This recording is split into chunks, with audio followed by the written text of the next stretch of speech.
Welcome one, welcome all to the Adventures Elsewhere podcast.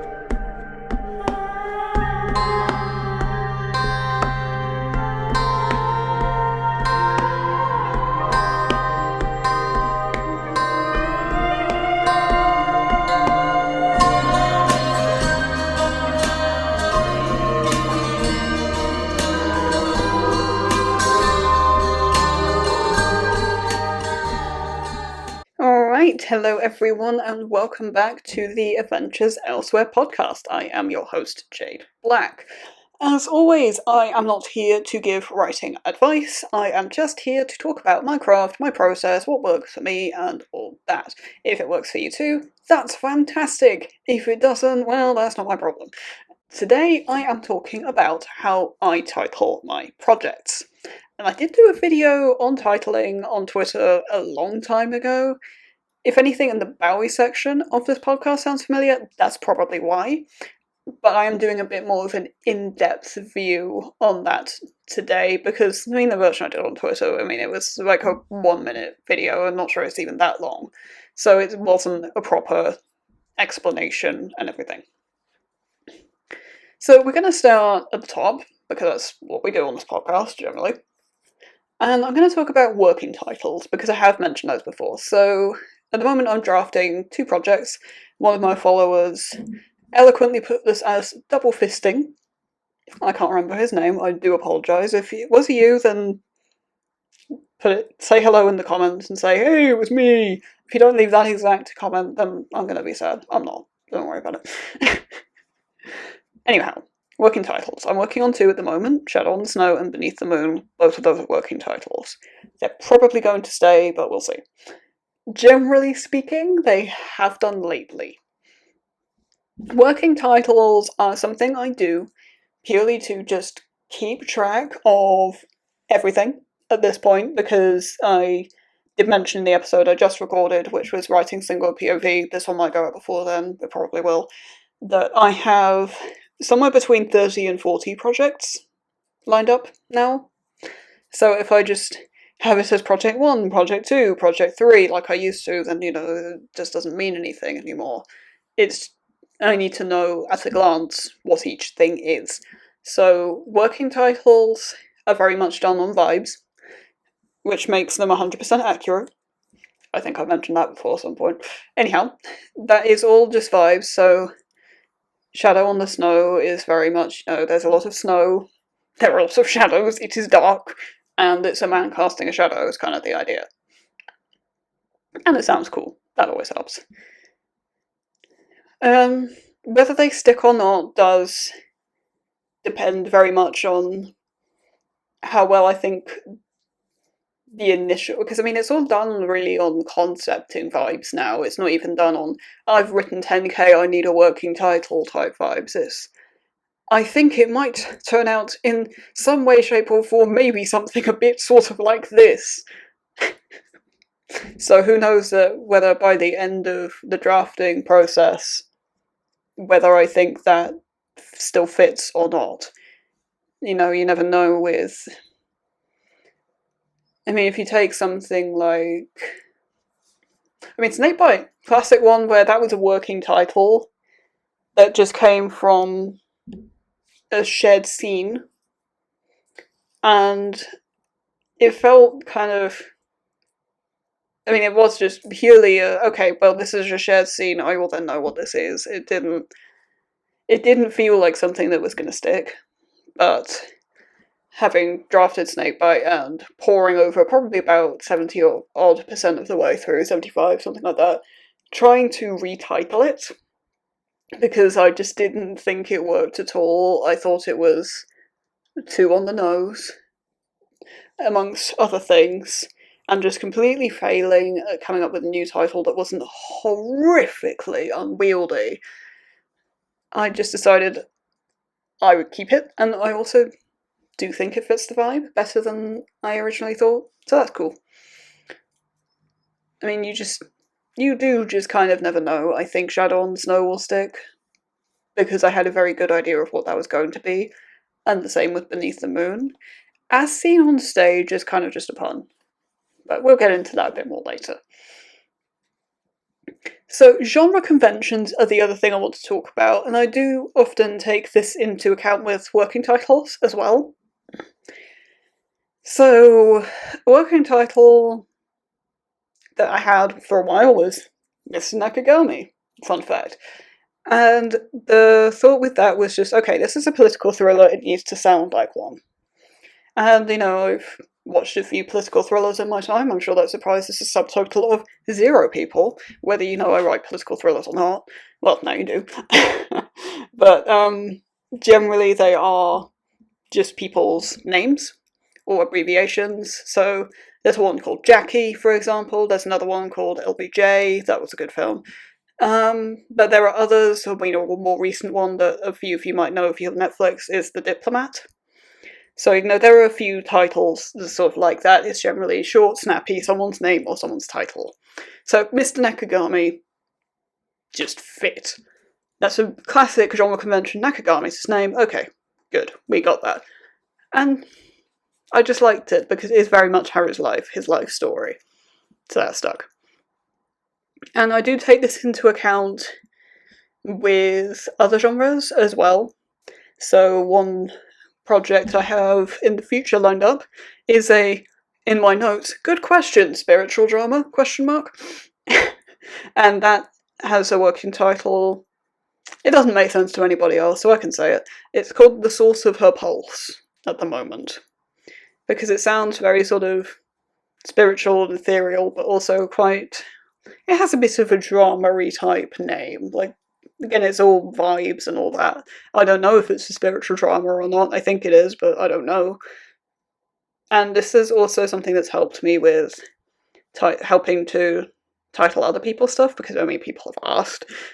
The classic one that we all know is the fantasy A Blank of Blank and Blank.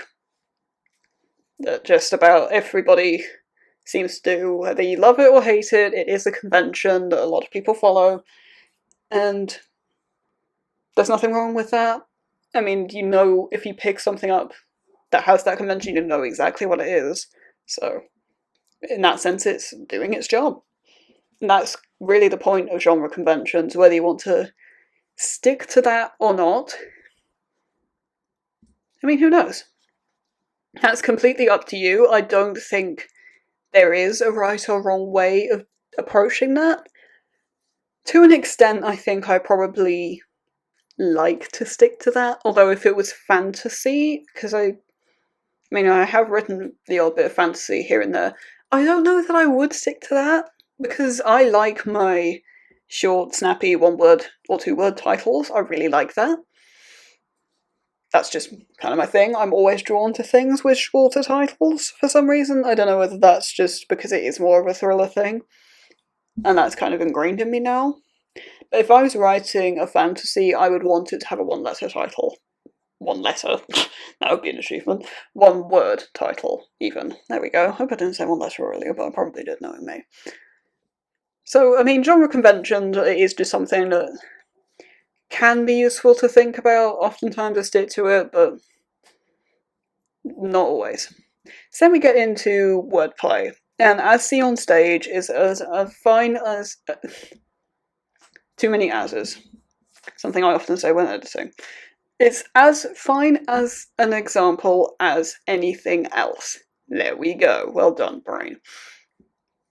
Because the whole idea of as seen on the stage, in a sense, is it's what Isamu sees from the stage. So in the one sense, it sounds a bit like a musical.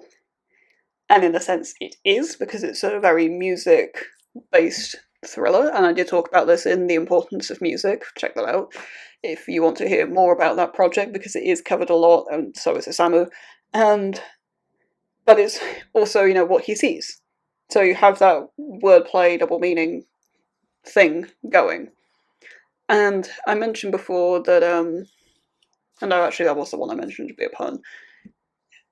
But there are others I have planned that are just straight out puns. I have no shame in that. I think I have chapter titles in places that are probably puns too.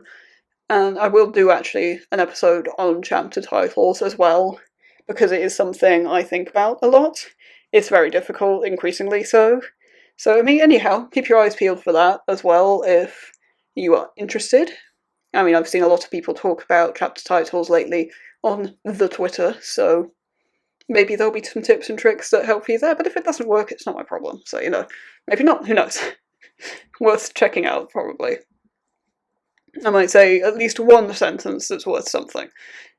The other thing along the lines of wordplay is homages, and this is again something that I do with chapter titles, that I try and think about, and this does also tie into vibes about if I'm trying to pay homage to one particular scene, such as Snakebite, or one particular character, or just an homage to something else entirely. So there is one title, Beneath the Moon, that does exactly that. That is, it's half a line from a very famous jazz song that all of you should know. If you don't, then shame on you, frankly. It's a fantastic song.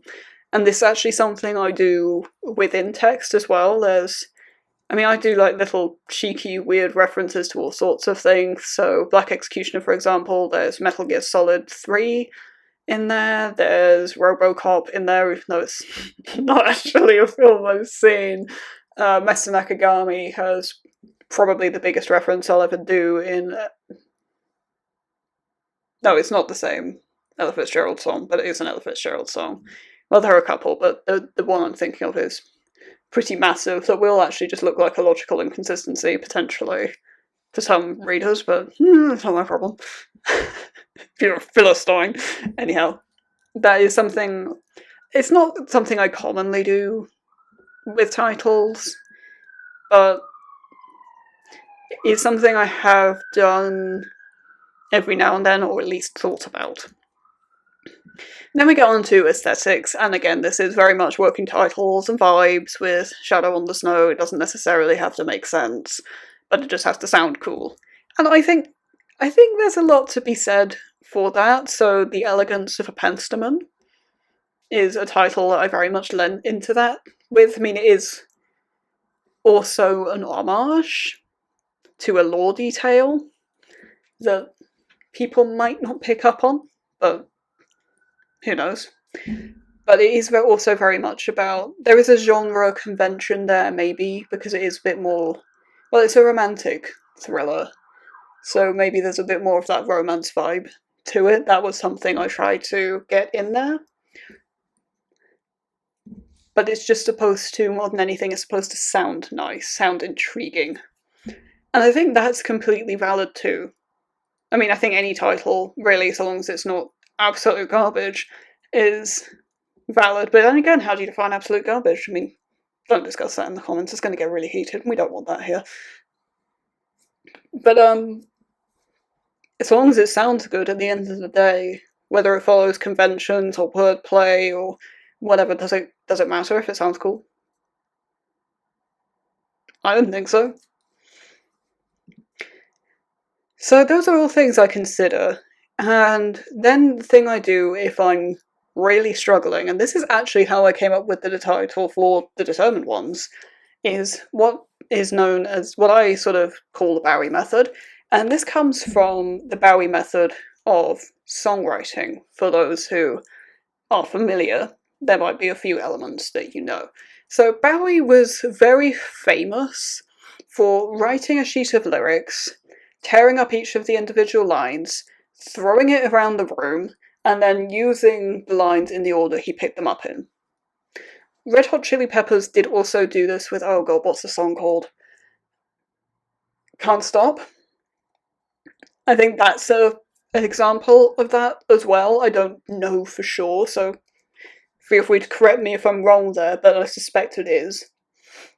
Or at least it's somewhat that, and then with a few things tweaked. And that's what I have based this method on. It's the idea of taking elements, tearing them up into individual pieces, and then sort of trying to cannibalise them together, for want of a word that actually is correct there. I'm good at this, I swear. How often do I say that? If I say it enough, it's fake it till you make it. If you say it enough, then you and me will believe it. Anyhow, so what I did with the determined ones was I thought of everything that makes the determined ones what it is, and wrote all that down as individual words.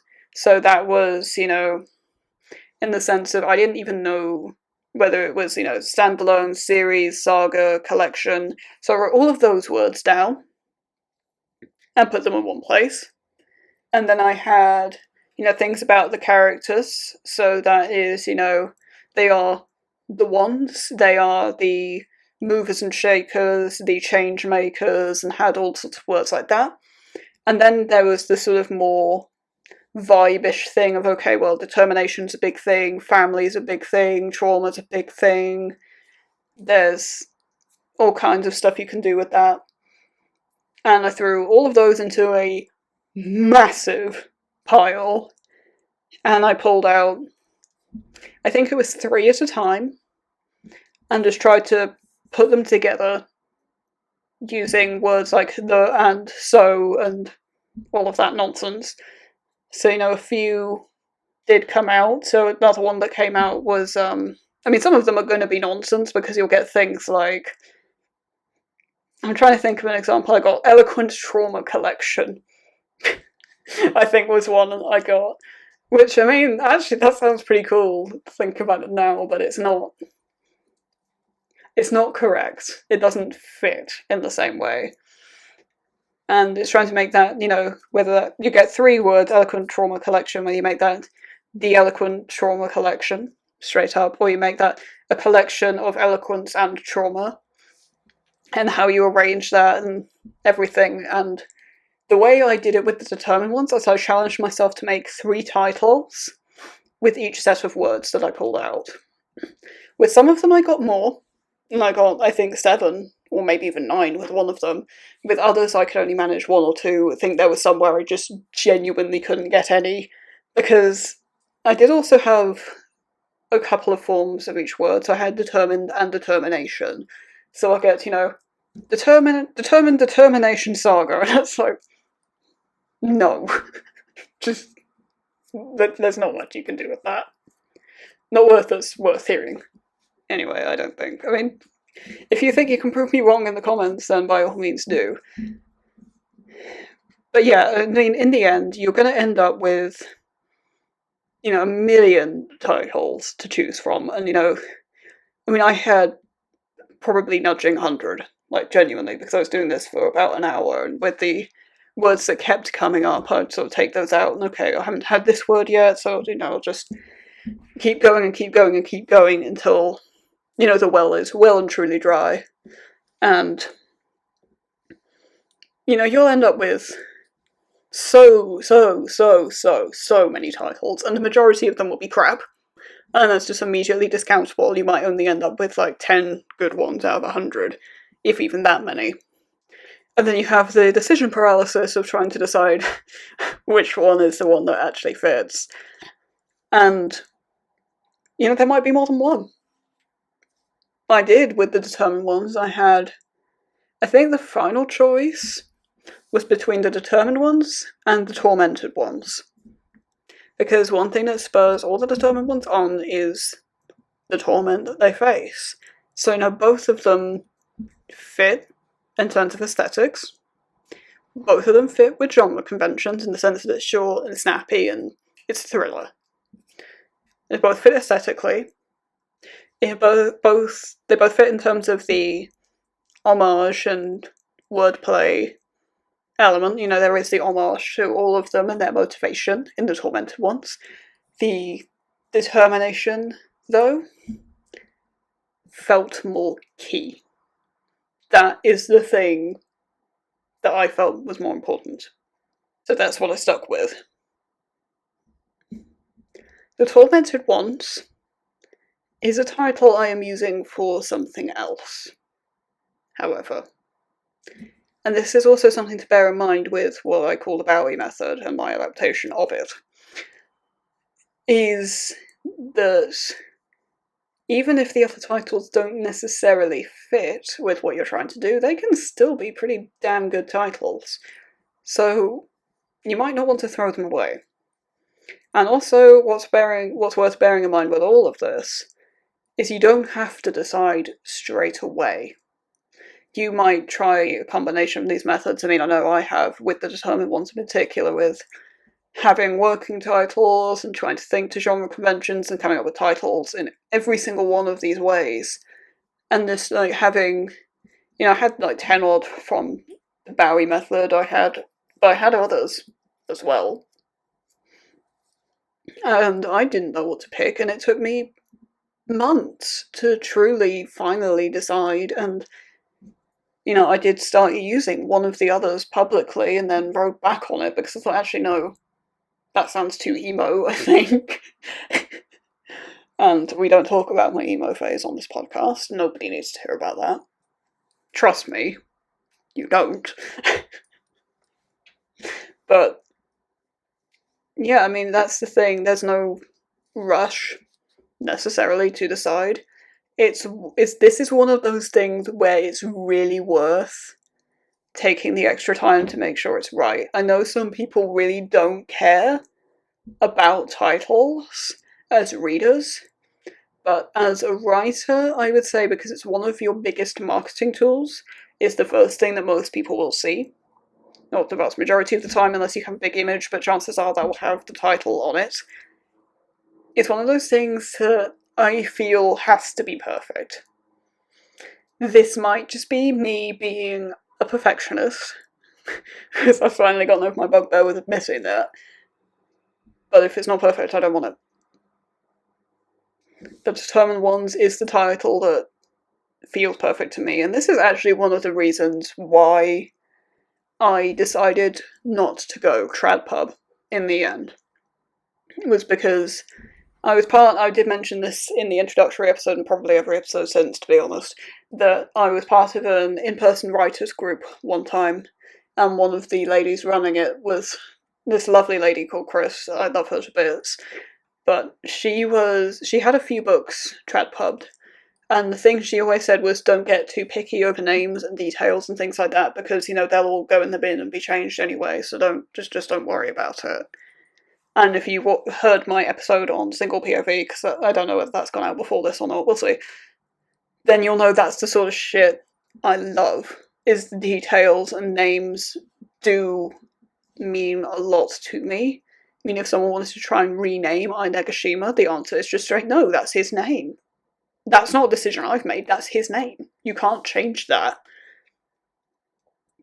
But, I mean, that's not saying I haven't gotten names wrong before. I had Hanzo's name wrong at one point. But, there are lines, and if people want to change a name or title that is correct and or perfect, then the answer is no. To me. There's a line where you have to put your foot down. That's a line for me.